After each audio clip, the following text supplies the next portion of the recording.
नमस्कार, स्वागत है आपका अपडेट इंडिया में। मैं आपके साथ प्रिया बंसल। इस वक्त मैं बड़ी चौपट जयपुर में मौजूद हूँ, जहां पर 2 दिन पहले पहलगांव में जो एक बड़ी घटना हुई है, दर्दनाक घटना हुई है, जिसमें करीबन 25 लोगों की मौत हो गई और टेरर अटैक हुआ है, जिसको लेकर पूरे देश में काफी ज्यादा आक्रोश बना हुआ है।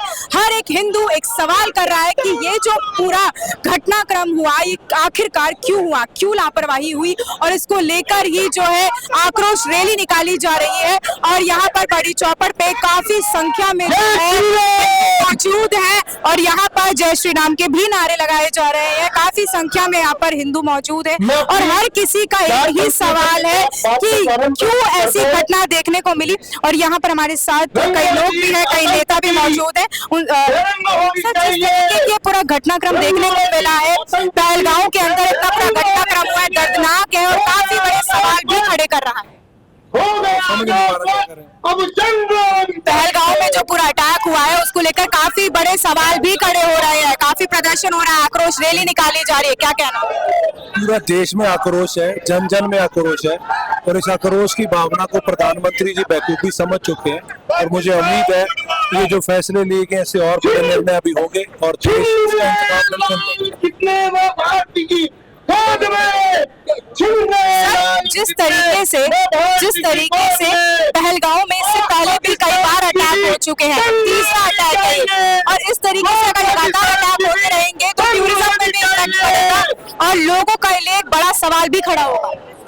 देखिए, बहुत ही निंदनीय घटना है। पूरे देश में बहुत बड़ा आक्रोश है, बहुत बड़ा आक्रोश है और इतना बड़ा आक्रोश पहले कभी देखने को नहीं मिला है। जिस तरीके से पर्यटकों को मारा गया है, इसके पहले भी बहुत सारी घटनाएं हुई, लेकिन इस समय हिंदुस्तान आर पार की लड़ाई चाहता है। इस समय हिंदुस्तान नरेंद्र मोदी जी से आर पार की लड़ाई चाहता है। दोबारा से इस तरीके की घटनाओं की पुनरावृत्ति नहीं हो, इसके लिए कुछ ठोस कदम उठाने होंगे केंद्र सरकार को। अगर केंद्र सरकार ने ठोस कदम नहीं उठाए तो निश्चित रूप से आप मान के चलिए कि देश दूसरी आजादी की ओर अग्रसर हो रहा है। आर पार की लड़ाई तो मैम पहले भी हुई थी, आर पार की लड़ाई तो पहले भी हुई थी। अब आर पार की लड़ाई, हिंदू इकट्ठे हैं, इस तरह की जो हमले हैं पहले भी हो रहे थे, अब भी हो रहे हैं। क्या कहना? इसमें मोदी जी का यही कहना है कि मतलब इसका तो आर पार होना ही चाहिए। ये लोग ना आज सुधरे हैं, ना कल सुधरेंगे, ना कभी सुधरेंगे ये लोग। आज पूरा देश तो जिस तरीके से ये घटनाक्रम, जिस तरीके का ये पूरा घटनाक्रम हुआ है, लोग काफी आक्रोशित है, काफी ज्यादा संख्या में यहाँ पर बड़ी चौपड़ में लोग आक्रोश रैली निकाल रहे हैं। तो क्या कहना है इसके मामले में?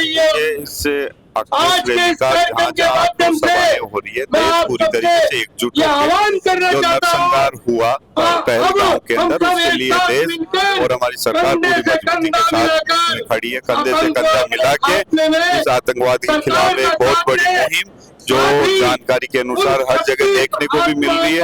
माननीय प्रधानमंत्री जी के नेतृत्व के अंदर, करोड़ों देशवासियों के नेतृत्व के अंदर, उनकी आस्था के अंदर इस आतंकवाद को खत्म करने का जो आक्रोश लोगों के अंदर देखने को मिल रहा है, वो देख रहे हैं। ऐसी निंदनीय घटना बहुत, इसके लिए शब्द नहीं है, क्या शब्दों का हम प्रयोग कर सकते हैं। घटना की जितनी प्रशंसा कर सकते हैं उतनी करते हैं।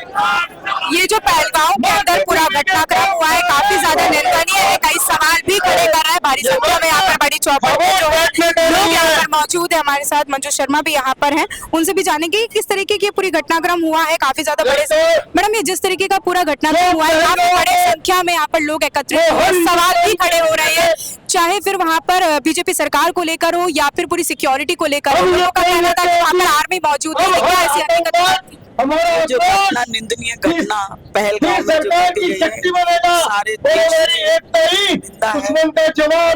देश शोकग्रस्त है। देश के लिए, शहीदों के लिए और हम श्रद्धांजलि हर उस हिंदुस्तानी के परिवारों के साथ में पूरा देश भारतीय जनता पार्टी की सरकारें इस संकट की घड़ी में खड़ी हुई हैं। जिस हिंदू का खून न खोले, भारतीय जनता पार्टी की सरकार प्रधानमंत्री नरेंद्र मोदी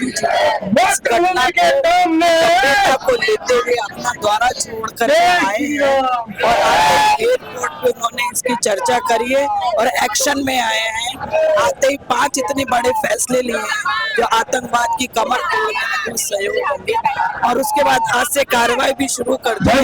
उन दोनों जो आतंकवादी पकड़े गए हैं उनके घर तोड़ दिए गए विधायक श्रीमान बाल मुकुंदाचार्य जी महाराज और भी कार्रवाई हमारे बीच पधारते हैं। अपने एक बार जोर से भंडारों का दौरान करेंगे। तो आप यहाँ पर बाल मुकुंद आचार्य पहुंच गए। तस्वीरों में देखिए यहाँ पर कश्मीर में नरसंहार के विरोध में पूरा प्रदर्शन हो रहा है। यहाँ पर जो है बाबा पहुंच गए, बाल मुकुंद आचार्य हमारे साथ मौजूद है। क्योंकि से ये पूरा मामला हुआ है, कई बड़े सवाल खड़े हो रहे हैं और काफी ज्यादा संख्या में यहाँ पर जो है प्रदर्शन करने के लिए सर्व समाज के लोग, हिंदू समाज के लोग यहाँ पर पहुंचे हैं। भारी संख्या में महिलाएं भी यहाँ पर मौजूद है। प्रदर्शन चल रहे हैं क्योंकि काफी बड़े सवाल जो है सिक्योरिटी को लेकर भी अब हो रही है और आक्रोश सभा में काफी संख्या में जो है लोग पहुंच रहे हैं, प्रदर्शन के लिए लोग पहुंच रहे हैं। और जो नाराज भी है, तो जिस तरीके से अभी हमारे साथ आचार्य भी मौजूद है सर, जिस तरीके का ये पूरा घटनाक्रम हुआ है काफी निंदनीय है, काफी बड़े सवाल भी खड़ा कर रहा है। जिस तरीके से यहाँ पर हिंदू समाज के लोग भारी संख्या में पहुंचे हैं, आक्रोश है लोगों के अंदर। क्या कहते हैं? आपसे आग्रह करके आप पधारें और अपने विचार रखें। मन में पीड़ा भी है, दुख भी है, और जिस प्रकार से पाकिस्तान लगातार आतंकवादियों को फलित कर रहा है, आतंकवादियों को फंडिंग कर रहा है, वह हिंदुस्तान में कुछ नहीं कर पा रहा, लेकिन वह पाकिस्तान बर्बाद स्वयं हो रहा है और पूरी दुनिया में आज पाकिस्तान की छवि क्या खराब हो चुकी है। मेरा मानना है कि अब पाकिस्तान को संपूर्ण दुनिया से प्रतिबंध करना चाहिए और भारत को ठोस कदम उठाकर, मुझे विश्वास है कोई ना कोई चर्चा चल रही है, कोई ठोस कदम उठाकर और पाकिस्तान को अभी समय पूर्णतः पूरी दुनिया से पाबंद करवाकर और कठोर कार्रवाई करनी चाहिए। सर, जिस तरीके से अभी पानी को बंद कर दिया गया है सिंध नदी का, क्या लगता है पानी बंद करने से समस्याएं खत्म हो जाएंगी, टेरर अटैक खत्म हो जाएंगे? दाना पानी, खाना पानी सब बंद होने वाला है। पाकिस्तान ने गलती तो कर दी लेकिन भूख लाया हुआ है, और मेरा मानना है कि पाकिस्तान में जिस प्रकार से आतंकवाद को फैलाया जा रहा है, ट्रेनिंग सेंटर चल रहा है, ये ट्रेनिंग सेंटर आतंकवाद का जो चलाया रखा है, आज आतंकवादियों को वहां से फरार करने का काम भी किया जा रहा है। क्यों? पाकिस्तान डरा हुआ है कि हिंदुस्तान को ठोस कदम उठाएगा। सर, जिस तरीके से लगातार जो है आक्रोश है युवाओं के अंदर और यहाँ पर सारे हिंदू समाज के अंदर, खास तौर पर कहें तो कई बड़ा सवाल भी खड़ा हो रहा है कि वह सिक्योरिटी फोर्स नहीं थी और जो हॉस्पिटल था वहां से 50 किलोमीटर दूरी पर था। तो क्या ये सरकार कहीं पर इसके, क्या सरकार की कहीं इस पर गलती नहीं है, क्या प्रशासन की इसमें कोई गलती नहीं है?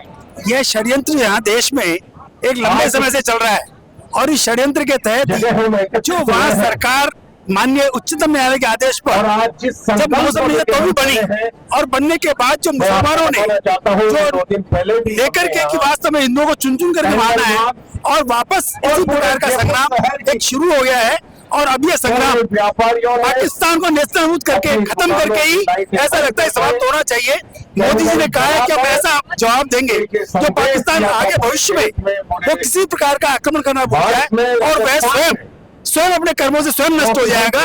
ऐसी हमारी सोच है और मानते हैं ये जो उन्होंने षड्यंत्र किया ये उनके ऊपर स्वयं के ऊपर भारी पड़ेगा। हम ऐसा सोच रहे हैं कि ऐसा खाना पाना दानी पाना सब बंद कर दिया जाएगा जिससे कि भूखे मर के लोग सरकार के खिलाफ स्वयं पलायन करेंगे और स्वयं हिंदुस्तान में मिलने की बात को उठाएंगे। हर एक हिंदू डरा हुआ है सर, कहीं पर कश्मीर में घूमने के लिए, कश्मीर की वादियों में घूमने के लिए टूरिस्ट जाता था, आज वो मौत से डरा हुआ है कि कहीं ना कहीं ऐसे टेरर अटैक ना हो जाए, क्योंकि इससे पहले भी पहलगांव के अंदर ऐसे टेरर अटैक देखने को मिल चुके हैं। हिंदू न कभी डरा न आगे डरेगा। हिंदू केवल सहिष्णुतावादी रहता है, अपनी तरफ से आक्रमण न करने की भावना उसकी रहती है। लेकिन यदि वो जाग उठेगा तो एक को सौ को एक गिनती बहुत है। और हमें मान के चलते हैं कि यह जिन कारणों से समाज इकट्ठा हुआ और मुस्लिम बना है वह उसी डर के कारण वापस पलायन करके हिंदू की ओर कन्वर्ट हो जाएगा और हमारी देश की जो जनता है वो उसको स्वीकार करते हुए वह सारे देश में एक संगठित ताकत के रूप में खड़ी होगी। जिस तरीके से प्रदर्शन और ज्यादा उग्र होता जा रहा है, हिंदू समाज के जो लोग इकट्ठे हो रहे हैं और पहलगांव में जो ये पूरा घटनाक्रम हुआ है, काफी ज्यादा निर्मम हत्या जो है कर दी गई थी। देखिए ये उन गद्दारों के द्वारा आतताइयों के द्वारा, आतंककारियों के द्वारा इस देश के निर्दोष भक्तों को, नागरिकों की हत्या की गई है। इसके विरुद्ध न केवल जयपुर में, न केवल राजस्थान में, बल्कि पूरे हिंदुस्तान में, पूरी दुनिया के अंदर आक्रोश है और आखिरी कतरे तक, अंतिम दम तक हम उनका सफाया करके छोड़ेंगे। हर व्यक्ति ने, हर नागरिक ने, हर देशवासी ने ये संकल्प लिया है, ये कसम खाई है। सरकार से क्या मांग रखते हैं अब आप? सरकार से ये मांग रहे हैं उनको जब तक फांसी नहीं हो, जब तक उनका पीछा, चाहे वो पाकिस्तान में जाए, चाहे इंडिया में छुपे हो, कहीं भी हो, उनको साफ करना है, खत्म करना है। ऐसा पहलगांव में पहले भी हो चुका है, पहली बार नहीं है जब ये टेरर अटैक हुआ है, इससे पहले भी हो चुका है। तो क्या लगता है कि सरकार सीरियस नहीं है क्या? अधिकारी वहाँ के सीरियस नहीं है? कोई रिस्पॉन्सिबल पर्सन नहीं है वहाँ पर? हमको तो खून के बदले खून चाहिए, खून को हम ये बताना चाह रहे हैं कि खून के बदले खून चाहिए। ये बात तो मोदी जी ने पहले भी कह दी थी कि जो गलत होगा तो हम आगे आएंगे, और जिस तरीके से अभी भी उन्होंने सिंधु नदी में पानी बंद कर दिया है, तो क्या लगता है कि जल को बंद कर देना, पाकिस्तान में जल ना पहुंचाने देना, क्या एक आखिरी फैसला है? क्या लगता है कि इससे चीजें सॉल्व हो जाएंगी? देखिए, जल बंद करने से आज 2 दिन हुए, 2 दिन में त्राही मच गई है बिना पानी के। इस तरीके से उनका सारा हुक्का पानी बंद हो जाएगा और ये बहुत अच्छा डिसीजन है। मोदी सरकार अपने हद तक जाके जितने प्रयास कर सकती है उतने अच्छे प्रयास कर रही है और पाकिस्तान को सूबा साफ करने में कहीं का प्रयास पीछे कमी नहीं छोड़ रही है। इसलिए मैं तो यही चाहूंगा कि पाकिस्तान का सफाया हो जाए बस।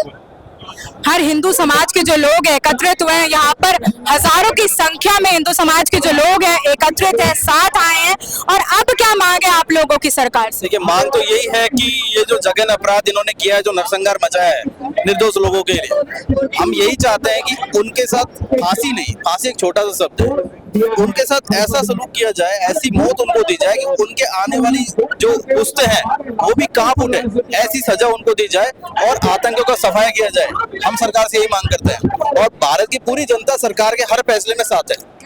तो आपको क्या लगता है, क्योंकि यहाँ पे सर्व समाज के जो लोग हैं यहाँ पर उपस्थित हैं और काफी ज्यादा संख्या में जयपुर से लोग आए, और जयपुर का भी एक व्यक्ति वहाँ पर मौजूद था जिसकी भी निर्मम हत्या कर दी जाती है? जयपुर के अंदर 2008 के अंदर जब बम ब्लास्ट हुआ था तो सारे मंदिरों के बाहर हुआ था। अब तक हिंदुस्तान के अंदर जितने भी पथराव होते, कावड़ यात्रा में थे, राम जुलूस यात्रा में थे, राम शोभा यात्रा में थे, इस हिंदुस्तान के अंदर जिस हिंदुस्तान ने इनको सब कुछ दिया, आज वही सिराज डीएसपी बन के बैठा है जो क्रिकेटर है। आत्म सम्मान के अंदर विदेश में जाता है, टीका लगा के स्वागत करते हुए। इनकी कट्टरता इतनी है कि वो सब कुछ छोड़ के अपने धर्म पे कट्टर है। तो क्यों ना मोदी सरकार से निवेदन है कि जब ये धर्म पूछ के गोलियां चलाते हैं तो हम धर्म देख के कार्रवाई क्यों नहीं कर सकते? ऐसी कौन सी बेड़ियों से बंधा हुआ है ये देश कि अभी इतने घूट आंसू रोके, हर तरह से झेल के अभी शांति से अमन और भाईचारा का संदेश देते हैं सब? ऐसे कट्टरपंथी यहाँ कब तक चलेगी? कब तक हिंदू मरता रहेगा?